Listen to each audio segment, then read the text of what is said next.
Halo, selamat malam, selamat siang, dan selamat pagi untuk semuanya yang melihat video ini.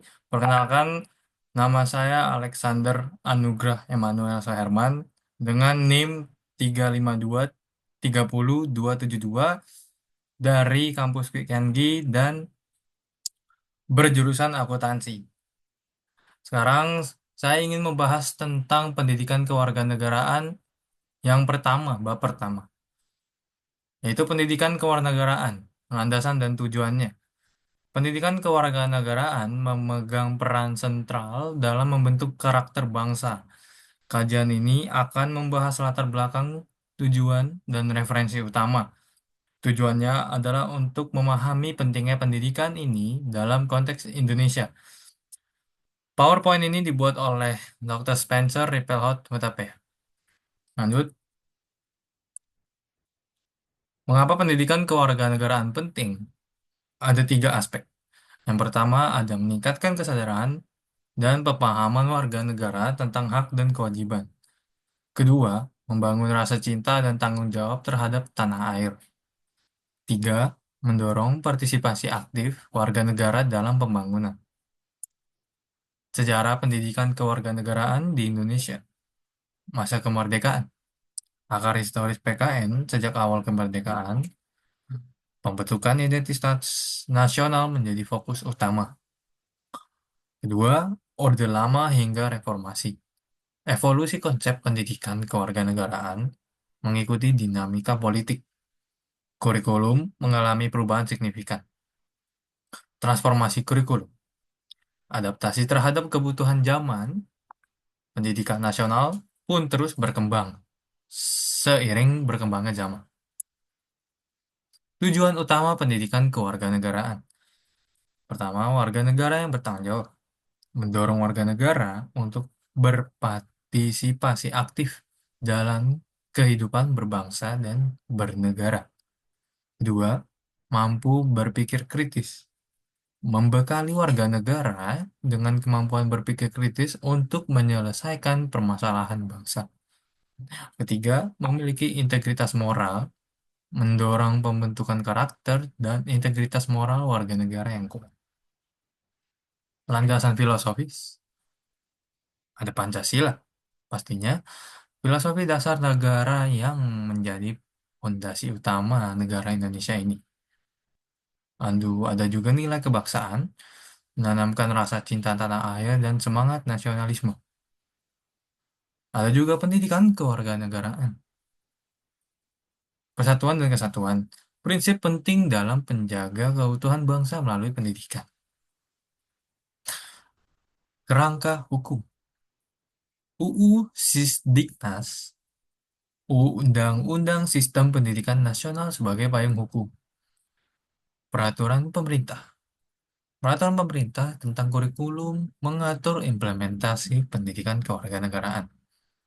Dasar konstitusional, amanat konstitusi untuk mencerdaskan kehidupan bangsa. Hak dan kewajiban warga negara. Hak, kesehatan, pendidikan, pekerjaan, dan kebebasan berekspresi. Kewajiban, patuh pada hukum, membayar pajak, dan menjaga persatuan bangsa. Ruang lingkup materi. Pertama, ada sistem pemerintahan.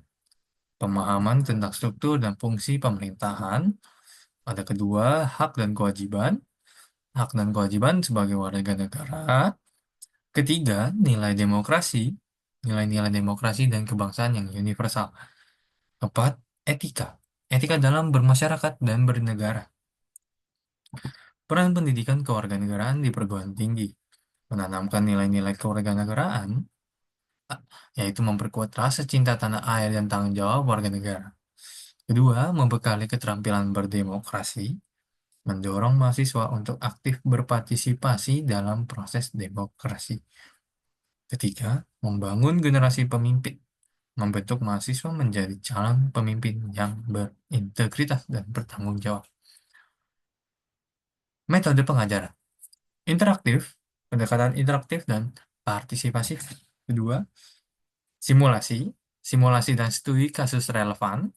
Ketiga, berpikir kritis, pengembangan berpikir kritis siswa. Keempat, praktik. Praktik nilai-nilai kewarganegaraan. Lalu ada pendidikan karakter dan integritas masyarakat. Yang pertama, menciptakan masyarakat yang bermoral dan berakhlak mulia. Kedua, mencegah tindakan kriminalitas dan perilaku antisosial. Ketiga, meningkatkan kualitas hidup dan kesejahteraan masyarakat. Ada juga tantangan kontemporer. Pertama, ada globalisasi. Pengaruh globalisasi pada identitas nasional. Kedua, teknologi sangat berpengaruh juga. Pengaruh teknologi informasi pada nilai-nilai. Ketiga, multikulturalisme. Isu multikulturalisme dalam pendidikan. Keempat, era digital. Pendidikan karakter di era digital. Pengembangan kemampuan demokratis. Kebebasan berekspresi menjamin hak setiap warga negara untuk menyampaikan pendapatnya. Hak pilih memperdayakan masyarakat warga negara untuk memilih pemimpin yang tepat. Partisipasi politik mendorong warga negara untuk aktif dalam proses politik. Referensi dan sumber akademik.